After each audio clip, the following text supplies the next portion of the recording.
Hello,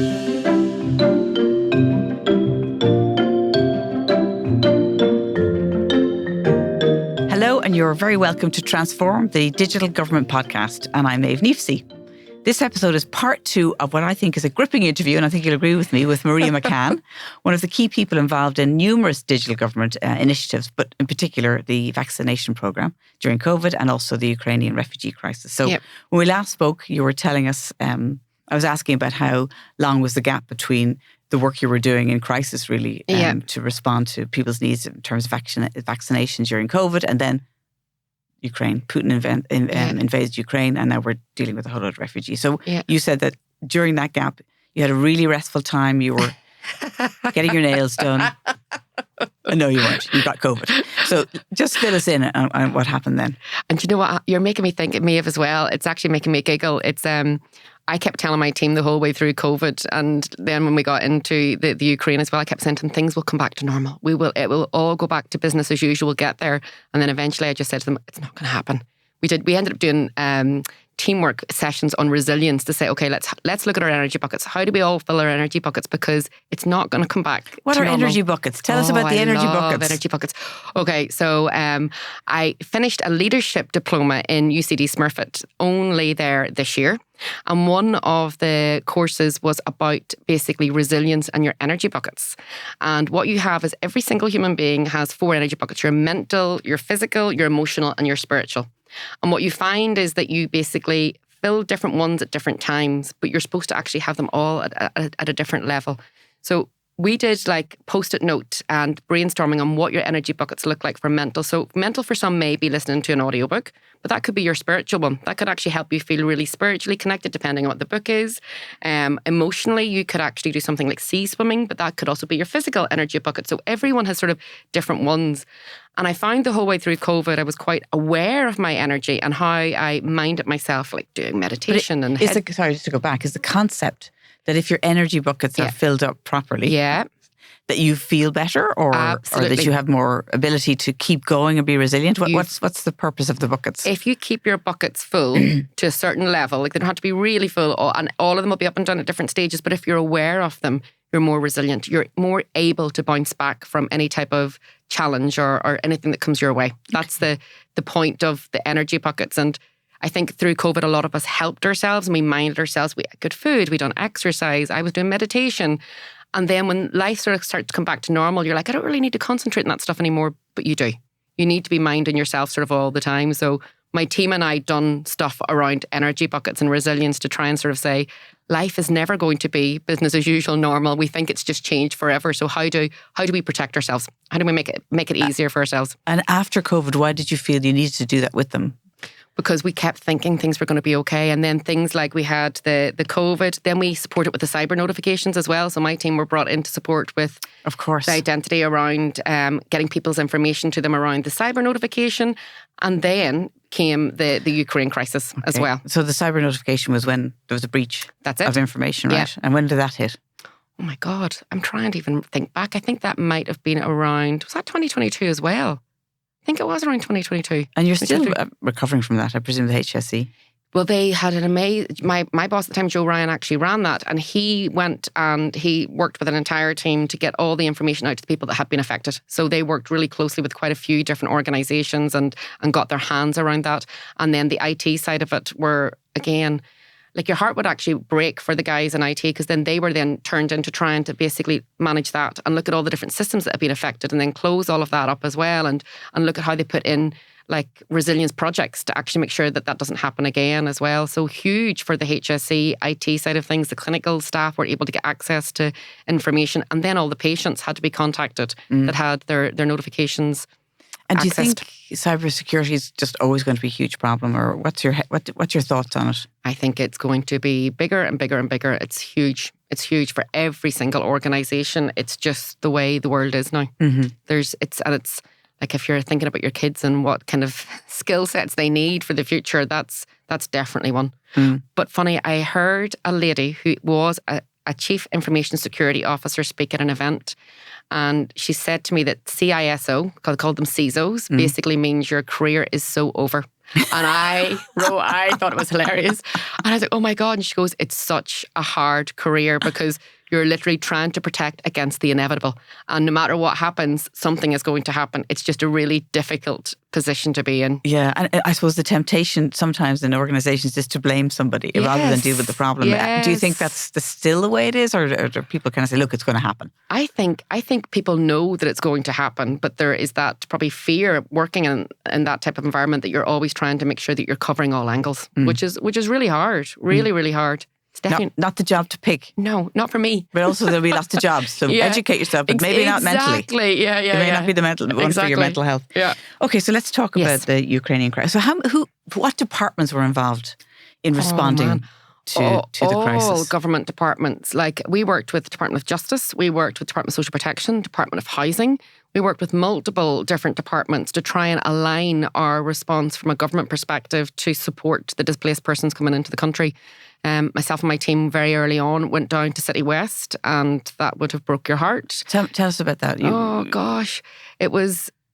Look, as a mum, my kids are 13 and 10, and to see little kids running around like they had nothing. Like it was just heartbreaking. The entire team. One of the girls I worked with, Neha, she's brilliant. She was heavily pregnant with her first child as well, and she was just like, "This is heartbreaking."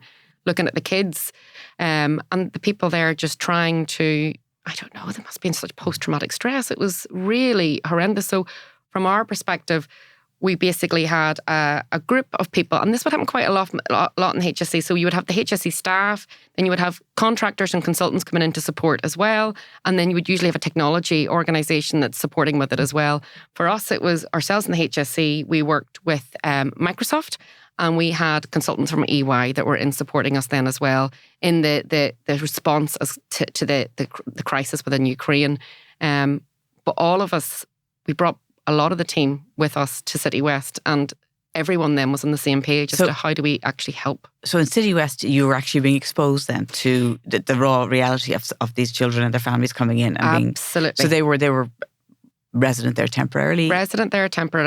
Yeah. They were then walking through a flow, speaking to Department of Justice when they were getting their identity papers for their temporary protection. They were going to Department of Social Protection to look at getting their fundings. And then there was the Department of Housing who were trying to find them in space. And then health was there as well. And we were there mostly for people that needed urgent health would come to us, whereas people that maybe needed health needs were not coming straight away because it wasn't a priority at that time for them. And what we sort of realised as well is that we had to support the displaced people coming in, but not all of them would come to us straight away because... For health issues. Yeah, at the start. So we had a certain number that were coming to us that had cancer or were pregnant and needed to have signposting to basically the right areas within the HSE, but that also would impact where they live. The Department of Housing were incredible. So it was like, how do we work with you guys to ensure that we're completely lined up, that we don't place Maria down in an area where there is no access to like oncology chemo. Or whatever. Exactly. So how do we do that? How do we do that better? And then it was, how do we support the people coming in that they actually know how to access the services? So within the HSE, it was incredible because I was only one work stream of multiple work stream that Stephanie was looking over, and it was the data and informatics. And again, for data and informatics, we were the enabler of supporting the guys in the acute hospitals, in the community. It was like, how do we support you? What do you need from a system perspective in order to do your jobs? Okay, so you were trying to kind of have a unified, I suppose, infrastructure of technology underneath to enable all the departments to talk together and have one view. In the HSE, and then we were engaging with the Central Statistics Office and the guys across the other government departments for information that they needed in order to do their jobs as well from the different government departments. So our stakeholder group for the HSE was actually quite large. So we started literally by having engagements. I believe every transformation you do is about having conversations with the different stakeholders involved. And we did that to sort of say, what does the system look like? What do you need? What does that look like? But at the same time, there's managing expectations, Maeve, as well, because to create something quite quickly, you're not going to get all your requirements that every single stakeholder needs. So we worked with stakeholders to say, which one is the priority? What are the priority that we need to get this live in order to support the clinical staff and them actually looking after then the patients, the displaced people coming in, to ensure that they were actually getting signposted. And I'm sure language barriers must have been a major challenge. Yes, and that was actually really interesting. At the start, we looked at trying to do like a translation services across the different languages that we were looking at. We were looking at Russian, Ukrainian, English to begin with. Just needed ChatGPT. Well, we actually spoke to a couple of translation services, and what we ended up finding out was we had an incredible lady doctor that sat in Stephanie's wider governance group. And when you look at translating against within an AI, and this is sort of the idea of maybe where AI is, it's context. What does it work like in context? Because the translation from English to Ukrainian from a medical conception wasn't going the right way. It didn't mean the same thing when it was translated over. Were there different terms used in Ukrainian? Different terms or different tones or different just cultural understandings of what that actually meant. So we had DCU worked with us. They translated all of the health needs questionnaires into the 3 language to begin with. That system now has 10 languages, but at the beginning it was 3. And then we got the fabulous Ukrainian doctor basically reviewed it all and said, yeah, it means exactly what it says in Ukrainian and in Russian. So it was all checked before we actually then put it up online.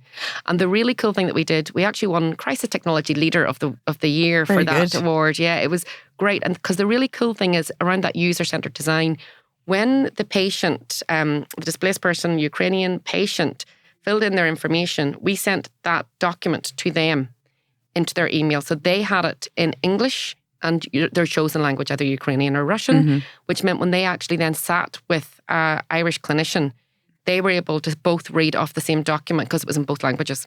So it was really designed for the clinician and for the patient. And that was the really important thing. Oh, I can imagine so many things might slip through the cracks if you didn't have that. Yeah.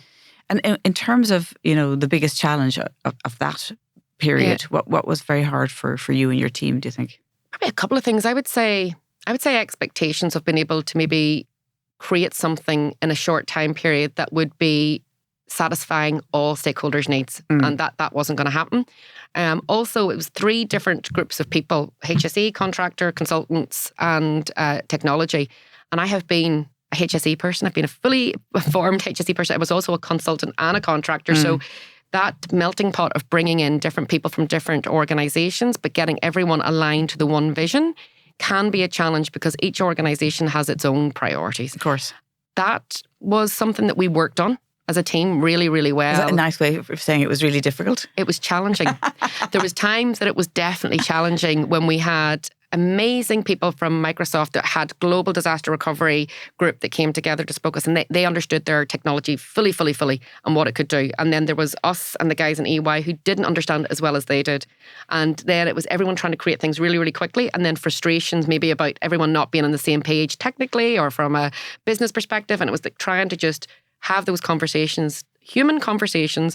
We don't get stuff as much as what you do. Let's work together. Can you bring everyone up to the same level that you're at with this? And we'll work with you guys on that. And we did it. We had those honest, open conversations that sometimes are difficult, but it's like, look, I can see you're getting frustrated with us and it's okay, but let's try and see how do we work at it better ourselves. And we did. And that all came together. But I think that challenge is there. Always aligning people. You to might the same say vision. one thing and somebody hears something else, depending on where they're coming from. And Yes. it's not on purpose, right? No, They it's not on just purpose. see the world through another optic. Or they're being challenged by their leaders within their respective organisations saying, get it done this way.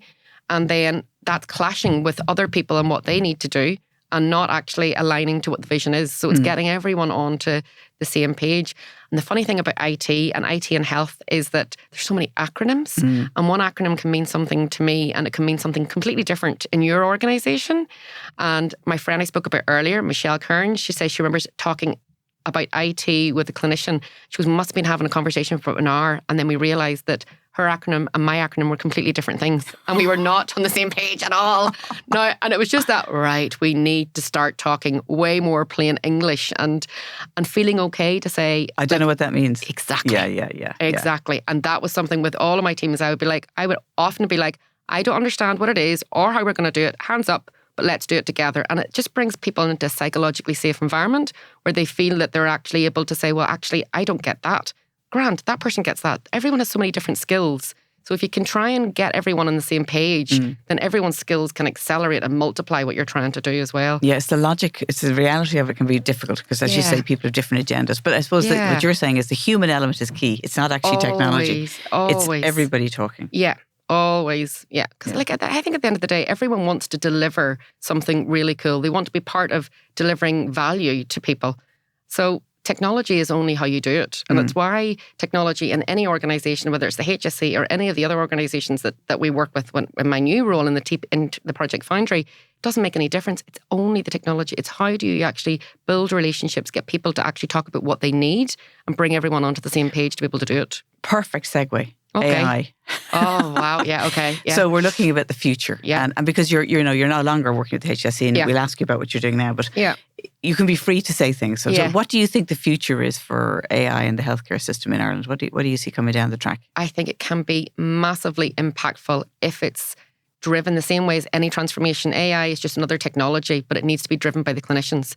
So it can be massively impactful. But I do believe, as with any technology that's been delivered in health, it will be a tool to support clinicians being able to be more efficient or deliver what they're doing. But their knowledge is going to far outweigh anything that AI can do in specific situations. So, of course, it's going to be able to take massive amounts of, say, images or radiology and do at speed and at scale, looking at those to find anomalies. But it's the in-between ones. Then it's like, okay, what does this one actually mean? It can't read that one, so that has to go to the clinician. So, like, to look take at the anomalies context. out of the system. Is that what you mean? and be able to take sort of certain percentage of work out of the system for the clinicians to be able to concentrate on things that are more complex. I think AI is going to do that for every business. It will take out a lot of the regular, sort of more easy to understand processes, but then the more complex contexts are going to be absolutely going to be needed by whatever business you're in. I suppose the acceleration is okay. I'll give an example. My son was in hospital. This is whatever 10, 15 years ago, and it was whether he could leave or not. And you know, when you've got those tubes attached, they have to have a certain clearness in the liquid. Oh, okay. So whether they could remove it or not. Yeah. And the doctor, very good doctor, was working with him, and he took a photograph on his phone of the colour on the tube and sent it off to the consultant who was at a match, watching a rugby match. Amazing, yeah. And then I said, that's great, but that's pretty basic technology. Yeah. But since then, things have changed enormously. So do you think that acceleration in AI is going to be like huge? 100%. Speed. Massive. But the thing with AI and like I'm running a big event tomorrow all around like data and AI in the Guinness Enterprise Centre. But a lot of it, we have incredible speakers coming to that. But it's about the data that you're putting in for the AI. So what is the health of your data? Is your data of the high enough quality in order for the AI to make the right decisions, the right choices? Because if you're teaching a technology to do something, the data you put in is going to be key as to what that actually output looks like as well. And then governance in health is going to be huge. So I worked in the governance area within health a lot. So regulations, legislation, policies, how you actually look at that from a health perspective. And within Ireland, there is our Section 38s or Section 39s, or private hospitals or HSE hospitals, which all have slightly different governance around them or legal ramifications or laws. So it's how do you actually ensure that you're working around all of that? There needs to be a governance board. There was an incredible one in COVID that accelerated all of the decisions we made around data. It was called the DIME, Data Access Information Management. It was set up by my boss, Joe, and I worked on that with him. It was brilliant.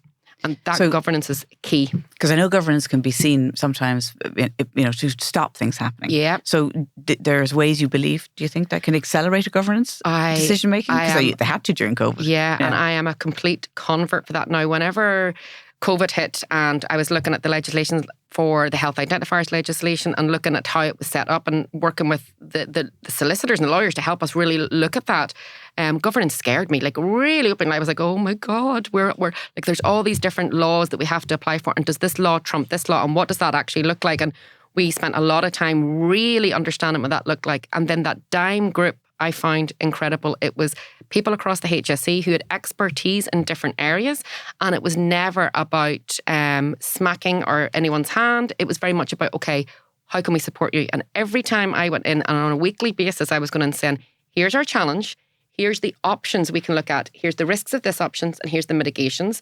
And then they worked with us to choose the right option for patients. And is that approach being taken now, or is it gone back to whatever, the same as? So that group still was existing when I left at the end of last year, but they were looking at how they expanded that group to make it a wider, that was COVID we were looking at, and they supported me for the Ukraine as well, because it was the emergency. But that piece of piece of work is being looked at for that to be a wider data governance. I can hear a whole lot of people outside going, that's great. It was incredible. Because it can stop a lot of startups getting into the, that's only one element. Yeah. But look, I don't want to kind of bring you down that track. Yeah. So talk to us about, what it is you're doing now. I know you've got a new role, but you're also involved in things outside of you do a lot of voluntary work as well, don't you? I do. So I've been brought into the Project Foundry to set up their head of practice for data and digital solutions. I absolutely love data. It's amazing when it's done right, when you have the right data, if you put the right governance in place, if you put change management, if you ensure trust across the stakeholders, data can be so powerful as a strategic asset. So it's how do you look at that? And it's such an interesting area to work in as well.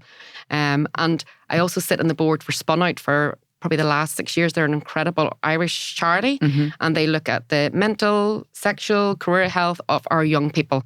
They are amazing around AI and data. They have really cool digital platforms available for young people to use. They have spunout.ie, which has like a chatbot on it that can show the younger people where to find certain types of information. All the information is always like basically it's governed in a way, as in it's always checked with a clinician if it's around health, or it's always checked with career people. So really cool platform of information. And they also, during COVID, set up a crisis text line, which was a text number that you basically would text if you're in crisis, and they support that really strongly with the HSE for active rescues for people that are in crisis. AI is in the back of that system as well. It uses AI to triage the text messages, and I'll never forget Ian Power, their CEO, who is just unbelievable, talking to me about the fact that a sad face under the data that they had actually had to look at working with Canada and the UK with this platform was 16 times more likely to lead to a crisis and for someone to do something. Explain that again, sorry. So when somebody was texting, if they said, I'm going to harm myself. Yes. But if they actually, in response, were sending a sad face with cry emoji, that there was more intent behind that, 16 times more intent behind that. But AI was using that. So what AI would do would be, it would triage that one above the other one. And that would get seen because they would have queues of volunteers. It's all volunteers that work in these platforms, all from their homes. They're all trained and they all basically can log into on their own platforms or on their own laptops. So they use AI, they use digital in an incredible way, and social. They're incredible with social. My 13-year-old talks about Spun Out. He sees them on TikTok. Yeah. So they use social in a really cool way to actually support the young people within Ireland. It's very, very cool. And with that emoji, that the expression of the tearful emoji is 16 times more likely to act on their feelings. Yeah. Is that proven, in terms of, do they feel that they're impacting or having a better chance of reaching people because we've got that AI identifying it? I would say so, because they're triaging the people that are in need of it most. So that person goes to the top of the queue to speak to a counsellor. So the quicker you get someone to speak to that volunteer counsellor, the quicker that person can help them and bring them to information that's going to help them hopefully feel better. Yes, fantastic. Gosh, that's only one application. There's so many more. And another organisation that I work with that are incredible as well are Fast Track to IT. So I've just joined their board. They're an apprenticeship programme that the government help fund and private sector help fund as well. And they are creating apprenticeships in the area of technology, cyber, development, programming and data. I've been talking, their CEO, Peter Davitt, we've been talking about the data one for a while. And you can go as young people can basically go into this apprenticeship program, get placed in an organisation, or if you want to change your career at any point in life, it's not just about. And where do you find this information? It sounds amazing. I presume that these kids, sorry, just to be clear, do they have to have a primary degree? Or? No. They just have to have an interest, or is it hard to get into? No, they are absolutely brilliant. So it's Fast Track to IT, FIT.ie, and you don't need a primary degree. Your apprenticeship programme brings you to like a level 5, and TUD Dublin are actually working with them to do a bridge course so that they can then do the bridge course and go on and finish off a master's and their degree as well. So they're joining up the dots. And it's like micro-learning. You're doing micro-learning with the apprenticeship programme, but then you're learning on site. They held their inaugural summit there about a month ago, and it was incredible because you actually heard from the apprenticeships who were up talking about, and it brought you back to when you were younger and you were getting rejection. What it would mean for me, it was letter. There was no emails, it was rejection letter because it's like you don't have the experience. So you go and do all this education and then, no, you need experience. No, you need experience.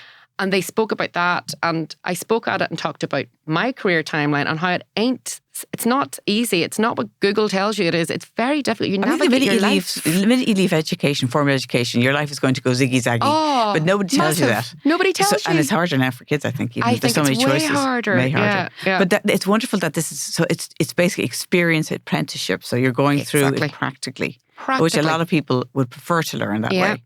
And they had employers funded, there. Sorry, it's funded? Funded. So you don't have to pay to do it at all? No, it's funded by the government and by private organisations. There's lots of technology companies that are supporting it as well. And they had representatives across every age bracket speaking at their event, from young the whole way up to my age and older. Okay. Yeah. Younger people. Yeah, it was really good. Younger people all the way. But it's brilliant because it's like there's so many...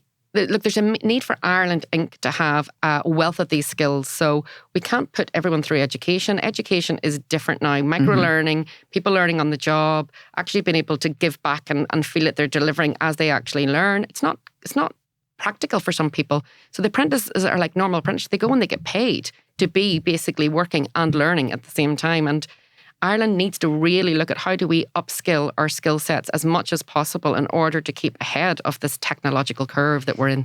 Well, look, this has just been fascinating, and I know that we're going to get great feedback on it. Good. But also, don't forget to plug your own event. Oh, yeah. Are you fully booked out? Or? We're fully booked out. Okay, well then don't plug it. Yeah, it's tomorrow. It's tomorrow. We have incredible speakers coming to talk about the importance of data as a strategic asset. But what does that actually really look like? Everyone talks about AI. So my event that we're doing, well, it's TPF's event. I'm running it, but it's really about, okay, you can talk about AI. A friend of mine said last year was AI wow, this year is how. So it's actually how do you do like it? That. I love it. I stole it. I say it all the time now. It's like, Kieran, I've stolen this.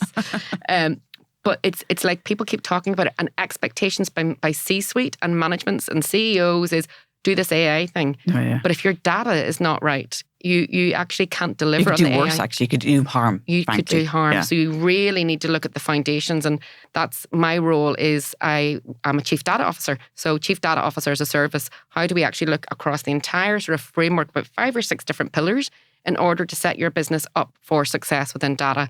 And each organisation is going to need something different. So somebody may say, our concentration is this pillar, Maria, around talent, culture, competency, skills. Can you help us set up an AI academy? Can you change the culture? Can you support us looking at what our teams and staff need in order to begin that journey? Somebody else might be like, I need you to help us clean up our data. And then somebody else might be like, we need you to look at governance. What does the governance look like? And who's paying for your AI? Like, where does it sit in your strategy? Look, we could talk for another 4 hours. I know. Absolutely. But the good thing is you're going to be at the summit, aren't you? Oh, on the 19th of September. So you might get to meet Maria at the summit. And then Maria McCann, you've heard it from her here. I can't wait. She'll be there. And the awards, I hope. And the awards, yes. Thank you so much for coming in and talking to us. I have a feeling you might be back. I'd love to. But thank you so much. Thank you, Maeve. It's been brilliant. Thank you. Welcome. That's it from this episode of Transform. And don't forget to sign up for reminders and updates on our website, which is www.digitalgovawards.com. So thank you so much again to our wonderful guest, Maria McCann, and of course our producer, Cudla Moran, studio manager, Peter Rice.